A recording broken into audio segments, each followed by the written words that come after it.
हर हर महादेव। मैं आपको एक चीज़ बोलना चाहता हूँ। जो मैं मंत्र बताने वाला हूँ, इस मंत्र को आप किसी ब्राह्मण मुख से ले लीजिएगा या फिर अपने ही माता के मुख से भी आप ले सकते हैं। शक्ति का मंत्र है। अब कारण इसमें कोई बोले कि मंत्र तो हमेशा वो लेना चाहिए जो किसी ने जपा भी हो, तो सभी नियम एक साथ एक ही व्यक्ति पर लागू नहीं होते। जैसे कोई अगर ब्रह्मचारी है और किसी को पत्नी प्राप्ति के लिए मंत्र लेना है, तो ब्रह्मचारी वही होगा जिसकी शादी नहीं है। और जो शादी नहीं करेगा, नैष्टिक और उपकरवाण दो प्रकार के ब्रह्मचारी होते हैं, उसका विषय अलग कभी बताएंगे। लेकिन जो शादीशुदा नहीं है वो किसी को मंत्र का उपदेश दे, तो इसका मतलब पहले उसके लिए भी जब आवश्यक होगा कि पहले वो उस पत्नी प्राप्ति के मंत्र को जपा हो, तो ये सिद्धांत कारगर नहीं है। कुछ चीजें होती हैं, परंतु हाँ, वो व्यक्ति पहले से साधक हो, पहले से मंत्र जप करता हो। अब माता से इसलिए कहा कि माता जन्म देने वाली होती है, गुरु तुल्य होती है। माता स्वयं भगवती शक्ति उन्हीं के बीच में विराजमान है। ऐसा पुत्र का अपनी माता के प्रति भाव होना चाहिए। तो ये मंत्र आप उनके मुख से भी बुलवा के उच्चारण करके जब कर सकते हैं, इसमें कोई नुकसान नहीं होगा। दूसरा, किसी आसपास के मंदिर में किसी भी ब्राह्मण मुख से आप ये मंत्र उपदेश करके ले लीजिए, सात्विक मुंह से। हाँ, जितनी सात्विकता शुद्धता होगी उतना ही बढ़िया आपके लिए, और भगवती की कृपा आप पे जल्दी हो जाएगी, यही कहना चाहूँगा।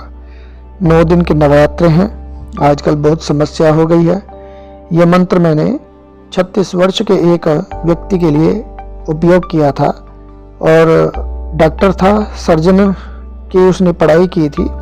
लड़की भी अब डॉक्टर में ही चाहिए थी, तो इस मंत्र का अनुष्ठान किया गया। हमें भी नहीं पता रहता ना, लेकिन अनुष्ठानों में दम होता अगर करो तो उसकी शादी ब्राह्मण ही कुल में चाहिए, तो बड़ा मुश्किल हो जाता है। जब कोई 36 साल का हो जाए, लड़की कहाँ से मिले? तो हुआ भी संजोग से हमारे ही द्वारा फिर एक लड़की उनको प्राप्त कराएगी, 11 साल छोटी। वो 25 साल की थी, नर्स का कोर्स कर रही थी।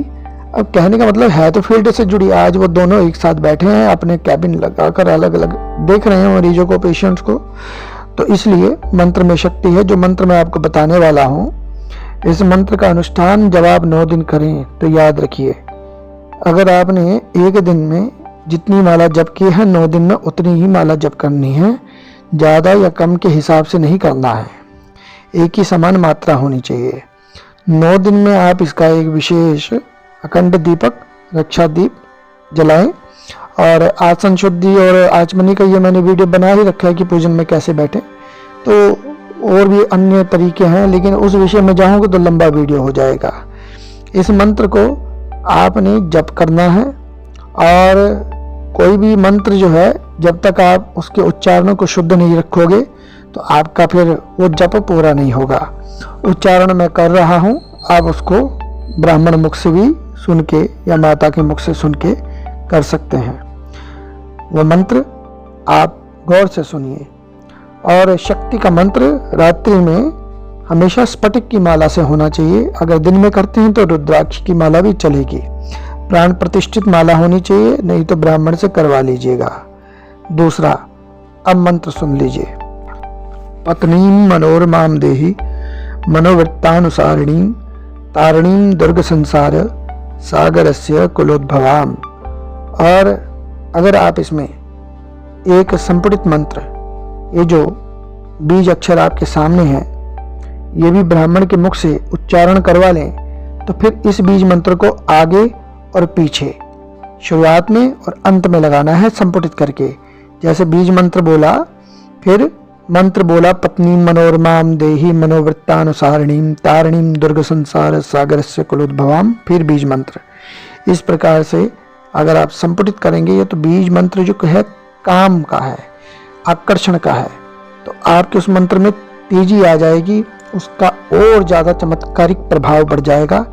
तो आप इसकी 9 माला नित्य नियम से करें, और फिर उसके बाद नवरात्रों के बाद इसका एक अंतिम दिन में हवन करवाएं। करें और फिर इसकी नित्य 3 माला 5 माला के हिसाब से जप करें। आप ज़्यादा से ज़्यादा कीजिए। मैंने अगर 9 बोला तो आप 21 या 31 कर सकते हैं। आप जितना इस मंत्र को सही तरीके से जप करेंगे, आपके कहीं ना कहीं जहाँ विवाह की कोई अड़चन आ रही थी, वो सब दूर हो जाएगी। ये मेरा आजमाया हुआ, प्रैक्टिकल किया हुआ प्रयोग है और हमने जो किया वो उस वक्त दूसरे तरीके से प्रयोग किया, लेकिन वो अनुष्ठान था। आपके लिए सरल नित्य नियम और अनुष्ठान दोनों स्वरूप में, छोटे ही रूप में अनुष्ठान बताया है। बाद में आप नित्य उसको रोज प्रयोग करें तो आपका काम हो जाएगा। लड़की हो तो उसके लिए अलग विचार है, वो कात्यायनी मंत्र का है, लेकिन ये लड़कों के लिए मंत्र बताया मैंने। तो जो भी पुरुष विवाह के लिए जूझ रहे हैं, मंत्र का सहारा लें। इसलिए कहा गया है कि देवताधीनम जगत सर्वम मंत्रधीनाश्च देवता ते मंत्रा ब्राह्मणाधीना तस्मात् ब्राह्मण देवता। इसलिए ब्राह्मण को देवता समान माना गया है। तो ब्राह्मणों के कंट्रोल में ये मंत्र होते हैं। तो मंत्र की दीक्षा ले लीजिए किसी ब्राह्मण से या फिर अपनी माता से। मंत्र की दीक्षा लेने के बाद फिर मंत्र का शाप नहीं लगता। तो आप इस मंत्र को जपें, आपके कार्य की सिद्धि होगी। बड़ा ही अचूक और बड़ा ही प्रभावशाली मंत्र बताया है। पूजन में बैठने के लिए नियम, अगर हो सके तो लाल वस्त्र पहनिए, नहीं तो स्वच्छ वस्त्र होने चाहिए। धोती में इसका जाप करें। वैदिक तरीके से आचमनी लें, आसन अपना होना चाहिए, दीपक लगाएं, रोज कुछ ना कुछ भोग लगाएं। ये सामान्य नियम है। बाकी संकल्प लेकर ही कार्य कीजिएगा। हर हर महादेव।